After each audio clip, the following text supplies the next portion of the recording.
Welcome back माय YouTube channel सिमां Brahma blog खुलुमबाय रायजो राजाफोर।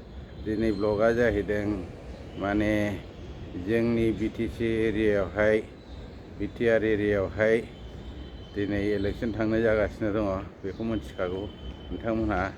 दा बेनि गेजेरावहाय आं साननै सानथामनि आवगाय मोनसे सोंलु बा सोंथि सोंनानै मोनसे भिडिअ बानायदोंमोन। बड'लेण्ड एरिया बिटिसि एरियायाव थानाय जोंनि लाइमोन बर' सेंग्रा सिख्लाफ्रा मा सानो, बबे पार्टिखौ सापर्ट खालायो आरो बबे पार्टिखौ सोरखाराव फैजानो लुबैयो, मानो फैजानो लुबैयो, बेखौ आं सोंथि सोंदोंमोन।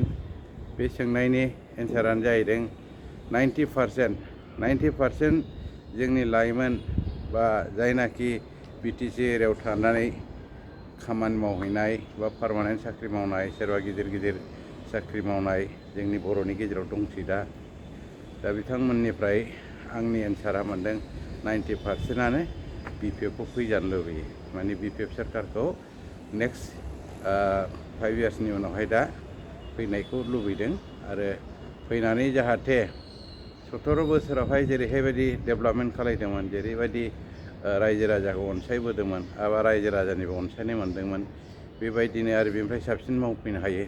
बिनि थाखाय जोंनि बर' लाइमोनफोरा बिपिएफखौ सापर्ट खालायदों। इउपिएफएलखौबो माखासे सापर्ट खालायदों, नाथाय पार्सेन्टेजा खम, 10% अनलि इउपिएफएलखौ सापर्ट खालायदों। बिनि खारना मा, बिपिएफखौ बांसिन सापर्ट खालायनायनि जाहोना जादों बै समावहाय 17 बोसोराव जोंनि लाइमोन सेंग्रा सिख्लाफ्रा फिसा फिसौब्लाबो एरियायावनो लकेलावनो खामानि मावनानै मोनजादोंमोन। दा जोंनि क'क्राझाराव बुंनो थाङोब्ला जेनाखि न' लुनाय, बिल्डिं लुनाय, बेफोरखौ जोंनि बिटिसि एरियानि बांगाल जंगालफ्रानो खामानि मावजोबनो मोनदोंमोन। क'क्राझाराव नुयोमोन जोङो लेबारनिफ्राय लानानै जथ' खामानि दं, दाबो दङ बिसोरनो, बांगालफ्रानो मावो, लान्जाय गोलावफ्रानो मावो। नाथाय लान्जाय गोलावफ्राबो दा क'क्राझाराव खामानि मोनैनि थाखाय बांसिनानो बाहेरायावसो दंफैयो। जेरै गुजरातआव दं, हायद्राबादाव दं, बेंगालराव दं। जोंनि बर'ल' नङा, माने गुबुन जाथि बांगाल जंगाल बिथांमोनाबो क'क्राझाराव जायनाखि लेबार मावग्रामोन, मिस्ट्रि मावग्रामोन, बिथांमोनाबो खामानि मोनैनि थाखाय बाहेरायाव फैनानै दंफैयो।